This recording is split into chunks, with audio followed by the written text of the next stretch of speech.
back gauge. So for your back gauge, if you want it in manual, you just go 10 inches, hit enter, and go, and your gauge goes to 10.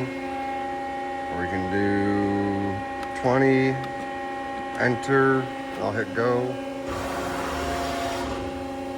So that's how the back gauge is controlled. Or you can do an auto mode with multiple bends.